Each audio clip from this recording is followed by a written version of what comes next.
Let's talk about circles and polygons. Both of these are two-dimensional shapes.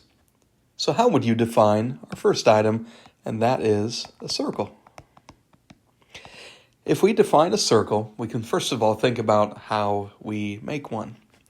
And so we need to start with a point, and we need to draw a set of points around that point.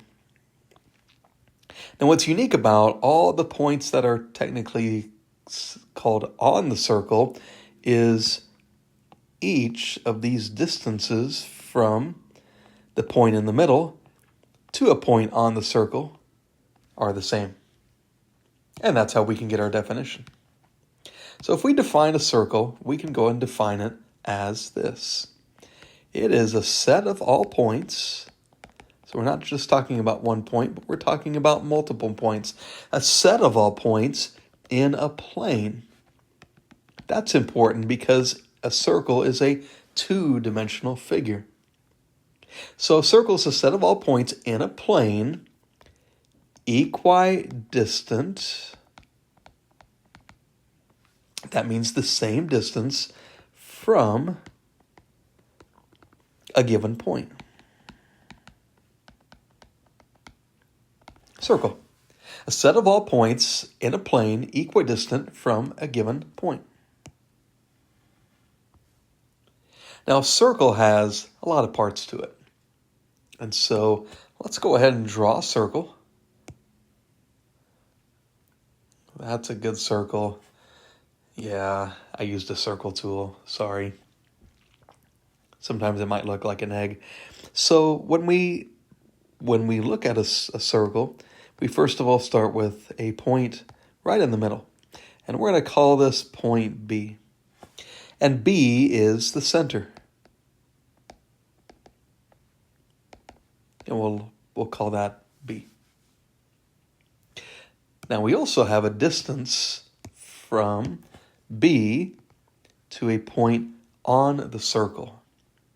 And we call this distance a radius.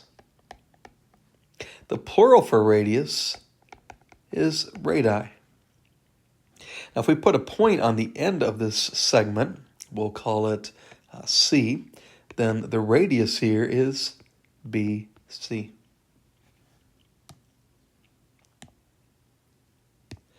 Next, through the center, and we'll go ahead and just run this segment through the center, and on top of BC, we have a segment that goes from one point on a circle to another, but it has to go through the center. We call this the diameter.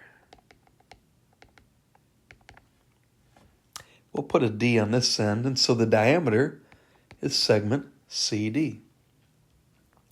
Now a circle only has one center, but it has many radii and many diameters as well. Now when we think about a circle as well, it has a lot of points that surround it, are on it, and are on the inside of it. So those prepositions help us name where points are located in reference to a circle. So if we go ahead and create a circle, again,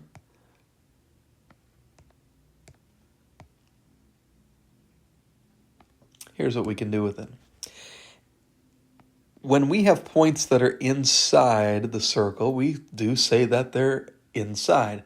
They're in the interior.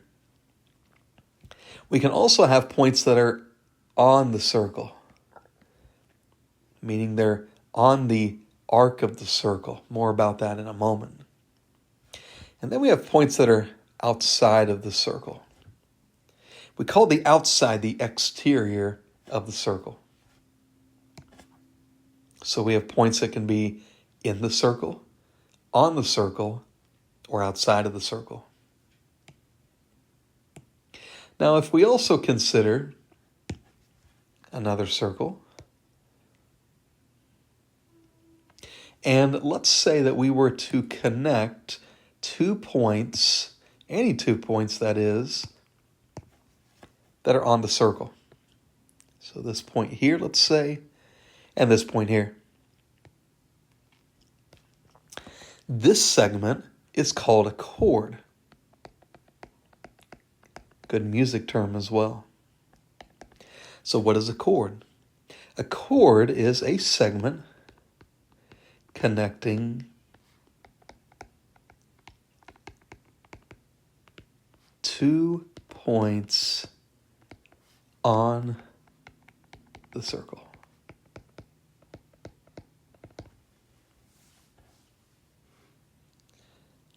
Now, there's a special kind of chord that we've already talked about.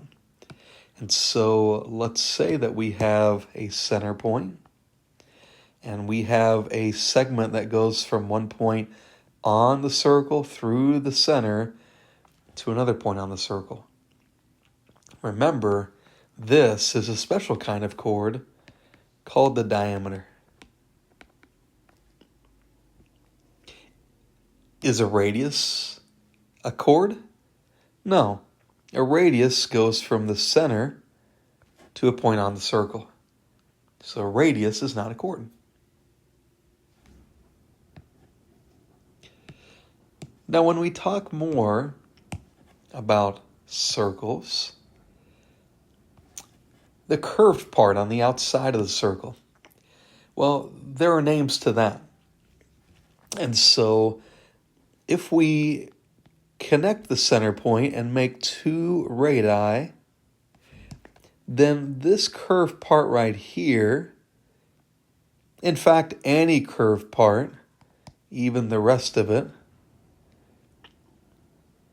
those are called arcs.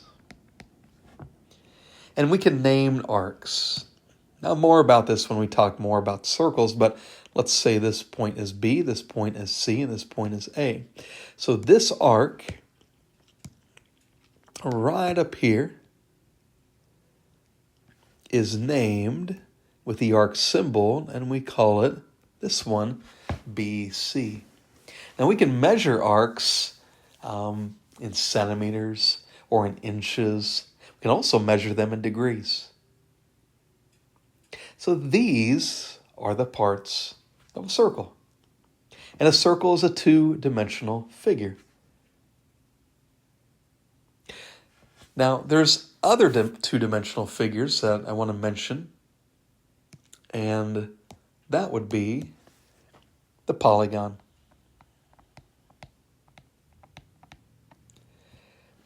Polygon, not a dead parrot, although it could be polygon. But a polygon is a closed figure. Closed meaning that, well, if you put something inside of it, it can't get out. It's a closed figure made only of segments.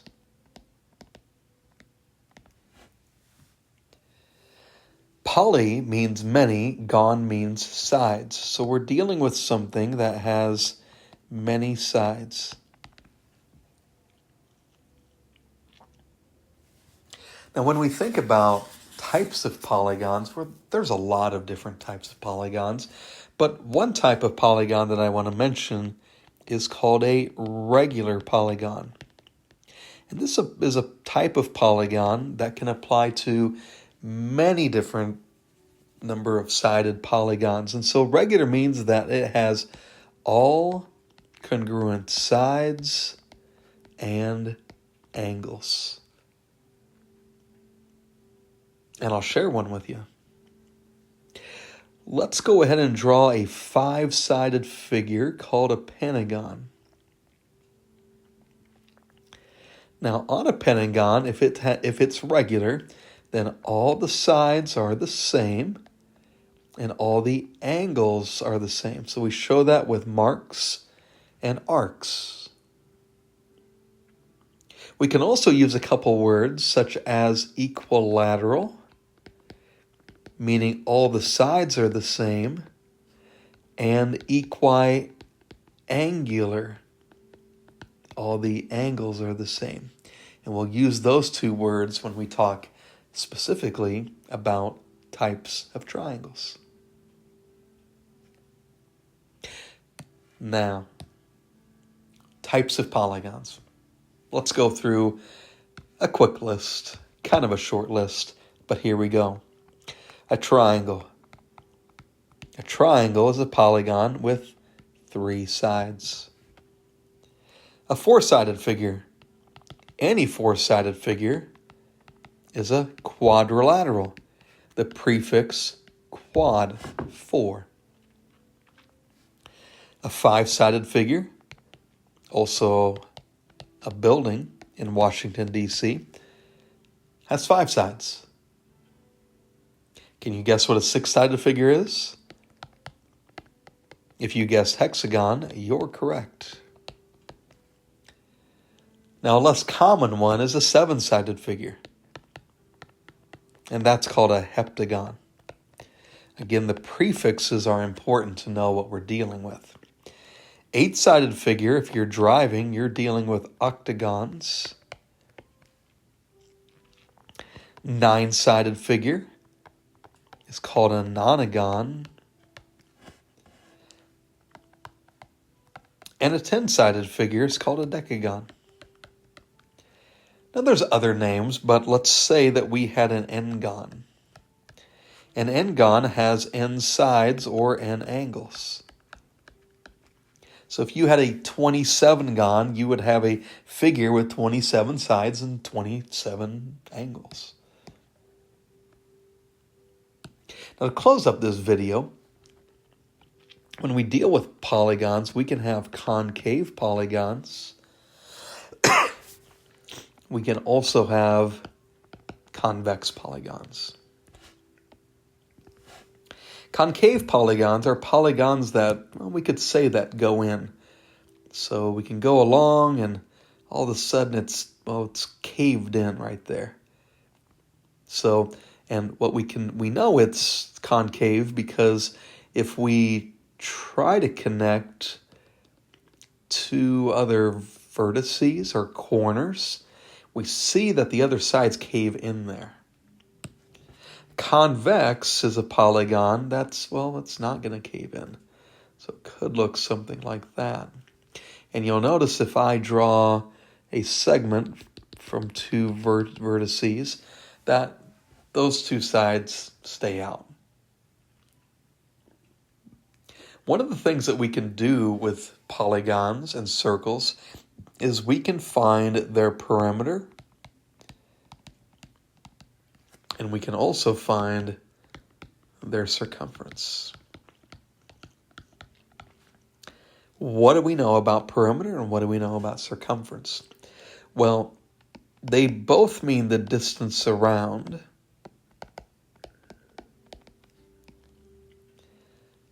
But circumference is the distance around circles, and perimeter is the distance around polygons. So, whether you're a polygon or whether you're a circle,